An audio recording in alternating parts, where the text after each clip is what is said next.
नमस्कार मित्रों, आप सभी का स्वागत है CY एस्ट्रोलॉजर में। आज के इस वीडियो में हम चर्चा करेंगे दूसरे भाव के चंद्रमा के बारे में, यानी सेकंड हाउस। अगर आपकी जन्म कुंडली में द्वितीय भाव में चंद्रमा बैठा है तो उसके परिणामों का कैसे आकलन करेंगे, कैसे समझेंगे कि हमारी जन्म कुंडली में इसके परिणाम कैसे होंगे। तो बहुत महत्वपूर्ण वीडियो है, इसको आप पूरा देखें और सीखें। सीखना क्यों जरूरी है? क्योंकि जब आप अपनी जन्म कुंडली में चंद्रमा को देखते हो, आपके मित्र के, आपके भाई के या अन्यथा किसी भी व्यक्ति के चंद्रमा को देखते हो, तो आपके मन में ये प्रश्न आता है कि भाई मेरा ऐसा है, उसका ऐसा है, ये क्यों है, जबकि सबके चंद्रमा दूसरे घर में ही बैठा है। तो इसका तात्पर्य है कि भाई चंद्रमा अलग अलग राशि में है, अलग डिग्रियों पे है, अलग नक्षत्रों में है, कोई ना कोई अलग ग्रह उसको देख रहा है। तो इसके लिए हमें चंद्रमा का थोड़ा सा फलादेश करना जरूरी है, क्योंकि जैसे मैं कुछ अच्छे बुरे परिणाम इसमें बताऊंगा, आप अन्यथा किसी भी व्यक्ति के या ज्योतिषाचार्यों के वीडियोस में देखोगे, वो अपने एक्सपीरियंस के अनुसार अलग अलग परिणाम बताएंगे। कुछ किताबों में परिणाम होंगे, तो सब परिणामों में कुछ ना कुछ अनुभव व्यक्ति का होता है। तो कई बार कुछ लोगों के ऊपर वो परिणाम सेम वैसे के वैसे हो जाते हैं और कुछ परिणामों में भिन्नता आ जाती है। भिन्नता आने का तात्पर्य है कि भाई आपकी और उनकी जन्म कुंडलियों में परिणाम अलग है, तो इसलिए आप उसके परिणामों में थोड़ा सा मॉडिफिकेशन करें कि जैसे मैं आपको कैसे फलित करते हैं वो सिखाता हूं, उसके अनुकूल आप अपने परिणामों को देखें। सबसे महत्वपूर्ण है ये सेकंड हाउस। सेकंड हाउस किन किन चीजों को दिखाता है, ये ज्ञात होना आपको जरूरी है। सेकंड हाउस हमारी जन्म कुंडली में धन भाव है, ये हमारे धन को दिखाता है।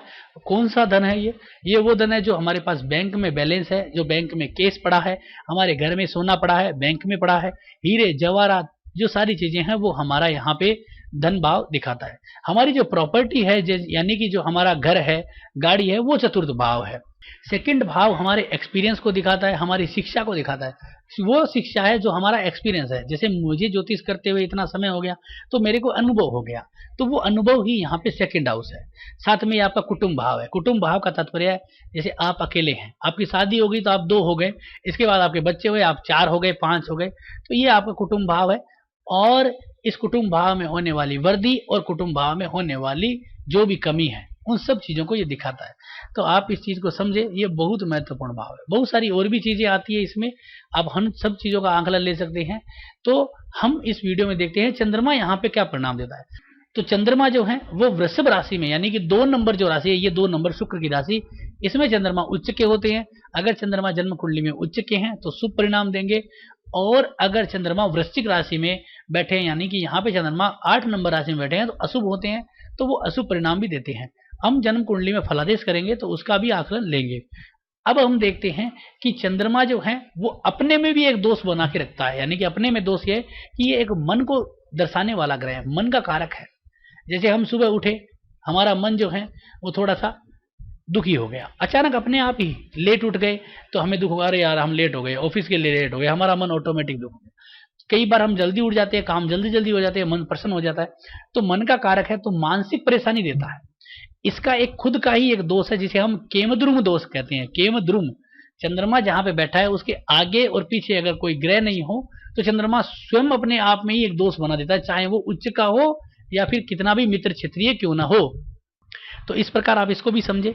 दूसरा, चंद्रमा के फलादेश को कैसे किया जाए। अब कैसे किया जाए इसको आप सब सीखिए कि अगर आपकी जन्म कुंडली में चंद्रमा जिस राशि में बैठा है, बहुत सारे लोग डिग्री से आंकलन लगाते हैं, 5 डिग्री का, इसका मतलब बाल अवस्था में। देखिए ये आपका पर्सनल मत है, आप कैसे भी उसका फलादेश किए, लाभ होना चाहिए। तो हम नक्षत्रों से फलादेश करेंगे। चंद्रमा यहाँ पे मीन राशि में बैठा है, इसका मतलब है कि गुरु की राशि है। अब गुरु को देखना है कैसा वो मजबूत है या नहीं है, क्योंकि चंद्रमा जिस पिलर पे खड़ा है उन पिलरों को पकड़ना है, क्योंकि हम घर के अंदर घर की नींव पहले डालते हैं, नींव मजबूत तो घर मजबूत। तो ये देखिए कि चंद्रमा यहाँ पे गुरु की राशि में खड़ा आपका बैठा है, और गुरु यहाँ पे नीच का होकर 12वें घर में बैठा है, तो यहाँ पे एक माइनस पॉइंट हो गया, चंद्रमा यहाँ पे गिर गया, एक पॉइंट गिर गया। और उससे पहले आपको ये देखना है कि चंद्रमा की जन्म कुंडली में योग कारकता क्या है, यानी भूमिका क्या है। जैसे ये कुंभ लगन है, कुंभ लगन में चंद्रमा जो है वो सृष्टेश है। तो अब आपने, और आपकी जो है वो कोई भी जन्म कुंडली हो सकती है, जैसे आपका मकर लगन है, वृषभ लगन है, मीन लगन है, कोई भी लगन है, उसमें चंद्रमा की राशि देखिए कौन से भाव में आ रही है। अगर चंद्रमा की राशि पंचम में है, चतुर्थ में है, या फिर आपके नवम भाव में, दशम में है, लाभ घर में है, तो लगन में है, तो आपको बहुत लाभ है। यहाँ पे छठे घर में आ रही है तो ये एक शुभ नहीं है। फिर चंद्रमा मीन राशि में था, उसका मालिक भी गड़बड़ हो गया, ये भी यहाँ पे एक थोड़ा सा नेगेटिव हो गया। तो आपको यहाँ पे देखना चंद्रमा के कुछ पॉइंट गिर गए। अब आपको देखना है कि चंद्रमा किसके नक्षत्र में, 5 डिग्री 38 मिनट का है मीन राशि में। मीन राशि में 3 नक्षत्र चलते हैं, पूर्व भाद्रपद, उत्तर भाद्रपद और रेवती। गुरु का नक्षत्र है पहला, दूसरा शनि का है और तीसरा बुध का है। ये उत्तर भाद्रपद है, शनि का नक्षत्र है, यानी कि चंद्रमा अपने शत्रु शनि की राशि में। लेकिन शनि जन्म कुंडली का लग्नेश है, दसम घर में बैठा है, योग कारक है, महत्वपूर्ण है, तो चंद्रमा को अब अच्छे फल देने ही पड़ेंगे। अब ये चंद्रमा गुरु के और सृष्टेश के फल नहीं देगा। अब ये क्या देगा, विदेश ले जाएगा, मेहनत कराएगा, नौकरी में लाभ देगा, सरकारी नौकरी जैसे योग बना देगा, क्योंकि यहाँ पे चंद्रमा छठे घर का है। छठे घर में नौकरी के और लाभ के भी योग हैं, रोग ऋण के भी योग है, मार्केस भी बन जाता है यहाँ पे। लेकिन शनि जो है वो इससे अच्छे काम करा देगा। अब देखना है कि चंद्रमा कितना मजबूत है, तो नवमास में देखा छठे घर में राहु के साथ बैठा है और सूर्य की राशि में, सूर्य की राशि है मित्र राशि है, राहु जो है वो अच्छा नहीं है, फिर भी कोई बात नहीं, छठे घर में है, यानी कि जन्म कुंडली का सृष्टि छठे घर में बैठा है, नौकरी के लिए बढ़िया है, नौकरी में लाभ रहेगा। तो इस तरह का आप अच्छा बुला फलादेश कर सकते हो। तो इस कुंडली में जैसे अच्छा हुआ, मान लीजिए आपकी कुंडली करे हो, आपने अच्छा किया, आपके मित्र की कुंडली में कोई बुरा हो रहा है तो बुरे परिणाम होंगे, अच्छा परिणाम है तो कैसा होगा। फिर जन्म कुंडलियों में दशाओं के अनुकूल भी परिणाम का कुछ फलादेश होता है। एक और महत्वपूर्ण चीज है, उसको भी समझे कि ये जो द्वितीय भाव है ये बड़ा ही सेंसिटिव और बहुत ही जबरदस्त भयानक भाव होता है। भयानक क्यों कह रहा हूं, क्योंकि इस भाव के ठीक सामने जो है वो अष्टम भाव पड़ता है। तो अष्टम भाव क्या है, अष्टम भाव एक अशुभ भाव है और इसमें जो ग्रह बैठ जाता है वो और भी अशुभ हो जाता है।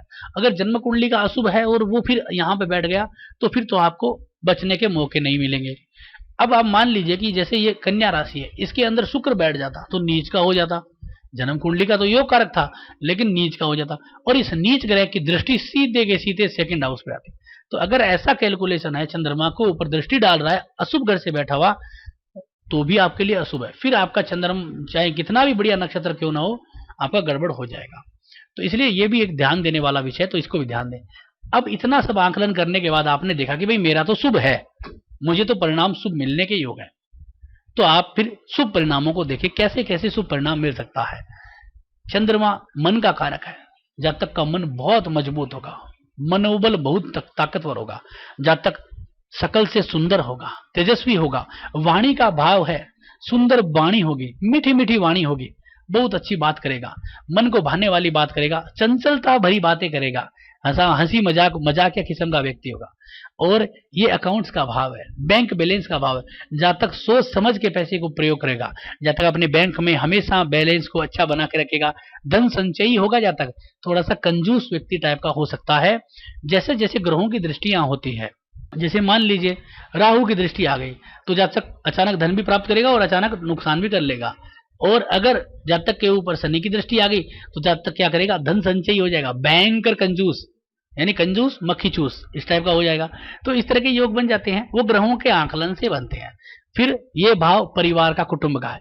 चंद्रमा औरतों को दिखाता है, जल का कारक है, तो यानी कि जब तक के घर में औरतों की संख्याएं थोड़ी सी ज्यादा रहेगी, यानी कि जैसे एक लड़का है, 3 बहनें हो गई, 2 बहनें हो गई, एक माताजी हो गई, एक बुआ हो गई, एक उसकी दादी हो गई, और पापा जी एक है, दादाजी एक है, इसका मतलब 3 लड़के 5 औरतें, यानी 3 पुरुष 5 औरतें। इस तरह के औरतों की संख्या थोड़ी सी ज्यादा रहेगी घर में, इस तरह के योग बनेंगे। साथ में ये भाव अकाउंट्स का है, तो जब तक अपना घर के अंदर चाहे वो घर का पर्सनल अकाउंट हो, बैंक बैलेंस हो, या फिर जो आपके ऑफिस के अकाउंट्स हो, घर के अंदर हर चीजों को मेंटेन करना, चाहे वो किचन हो, बेडरूम हो, हॉल हो, हर चीजों में समय के अनुकूल हर तरह के चीजों को व्यवस्थित करने का भाव है, बहुत अच्छा लाभ होगा। दूसरा क्या होगा, ये कुटुंब भाव है, तो परिवार में वृद्धि को दिखाएगा, यानी जब तक समय के अनुकूल पढ़ाई करेगा बहुत अच्छा लाभ लेगा, साथ में समय के अनुकूल ही उसकी शादी हो जाएगी तो परिवार में वृद्धि हो जाएगी, समय के अनुकूल उसके संतानें होगी और संतानों से उसकी लाभ भी होगा। तो इस प्रकार से उसके लाभ के योग बनेंगे। और जब तक 19 वर्ष की उम्र में सरकार के द्वारा नौकरी, राज्य के अधिकार, या फिर कुछ न कुछ उसको जो है वो सरकारी लाभ के योग जरूर बनेंगे।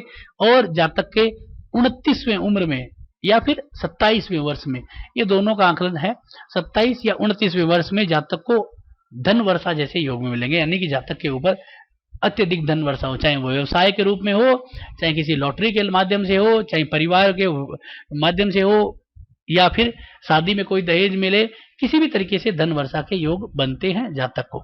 और इसके अलावा चंद्रमा बली हो, यानी कि शुक्र की वृषभ राशि में उच्च का हो, या फिर मित्र राशियों में एक मंगल की वृश्चिक राशि को छोड़ दिया जाए तो बाकी राशियों में चंद्रमा अच्छे परिणाम देता है। साथ में मित्र ग्रहों के साथ हो, जैसे गुरु के साथ है, मंगल के साथ तो बहुत अच्छे परिणाम मिलते हैं। लक्ष्मी योग होता है तो वो बहुत अच्छा लाभ देता है। साथ में चंद्रमा जो है वो मंगल के साथ या राहु के साथ होने पे चिकित्सा के क्षेत्र में, यानी कि चिकित्सा शास्त्र में जातक जो है वो नर्सिंग स्टाफ में या डॉक्टर के रूप में कार्यरत भी होता है। और ये तो थे शुभ परिणाम। अब हम बात करते हैं अशुभ परिणामों के बारे में। चंद्रमा यहाँ पे अशुभ है तो जातक का व्यवहार बड़ा ही रूखा रूखा रहेगा। जातक किसी से भी जल्दी से रिएक्शन नहीं करेगा, बातों को जवाब नहीं देगा, जातक हमेशा निराशावादी बातें करेगा, और जातक की जो वाणी है वो हमेशा ही अच्छी नहीं रहेगी, वो अशुभ बातें करेगा, नेगेटिव बातें बहुत ज्यादा करेगा। साथ में ये वाणी का भाव है, अशुभ ग्रह की दृष्टियों के कारण यहाँ पे जातक जो है वो तुतलाकर बोलना या अल्प बुद्धि वाले यानी बेवकूफी भरी बातें करने वाला व्यक्ति बनता है। और इसके अलावा अगर क्षीण चंद्रमा यानी कि कमजोर चंद्रमा बुध की दृष्टि में आ जाए तो जातक जो है वो अपने परिवार के द्वारा अर्जित धन और परिवार के द्वारा इकट्ठा किया हुआ धन जो है उसको नाश करने वाला भी व्यक्ति बनता है। परिवार में कलह कराता है और हमेशा ही परिवार में आपस में झगड़े करना, मन मुटाव रखना, परिवार के लोगों की ही काट करना, चुगलियां करना और उनका ही अशुभ सोचना, इस तरह का विचार भी जातक के मन में बहुत अधिक रहता है। और अगर यदि नीच का है तो जातक दुखी होगा, दुर्बुद्धि होगा, धनहीन होगा। और इसके अलावा अगर चंद्रमा केतु के साथ बैठा है, केतु की दृष्टि में है, तो जातक को जो है वो चर्म रोग हो सकता है, जातक दरिद्रता के ऊपर आ सकता है, क्योंकि ये भाव धन का है। तो यहाँ पे अगर केतु की दृष्टि लग जाए तो जातक को यहाँ पे दरिद्रता और चर्म रोग जैसे बीमारियां भी हो सकती है। और इसके अलावा अगर चंद्रमा जन्म कुंडली में छठे घर का स्वामी है, 8वें का 12वें का स्वामी है, और उसके साथ कोई अशुभ ग्रह बैठ जाए, जैसे मान लीजिए चंद्रमा छठे का स्वामी है, राहु उसके साथ बैठा है, अष्टम में बैठा हुआ शनि उसको देख रहा है, इस तरह से 2-3 बुरे ग्रहों से, सेपरेटिव अलगाववादी ग्रहों से जुड़ जाए चंद्रमा, तो आप ये माने इतनी भयंकर मानसिक पीड़ा हो जाएगी कि जब तक आत्महत्या जैसे योग बनाएगा, जब तक जो है वो घुटा हुआ रहेगा, जब तक अकेलापन पसंद करेगा, और जब तक जो है वो हर तरीके से अपने परिवार से कट जाएगा, चाहे वो किसी भी क्षेत्र में हो। तो इस तरह के अशुभ योग भी बनते हैं यहाँ पे जातक के लिए। तो आप अपनी जन्म कुंडली में इसको पहले देखें कि कैसा है ये चंद्रमा, शुभ है या अशुभ है, जैसे मैंने बताया है। उसके बाद इसके परिणामों का आकलन करें, तब आपको समझ में आएगा कि ये जो चंद्रमा है किस तरह से फलित किया जाता है। तो आज का ये जो वीडियो कैसा लगा आप जरूर बताएं। अच्छा लगा तो लाइक करें, शेयर करें, सब्सक्राइब करें। धन्यवाद दोस्तों।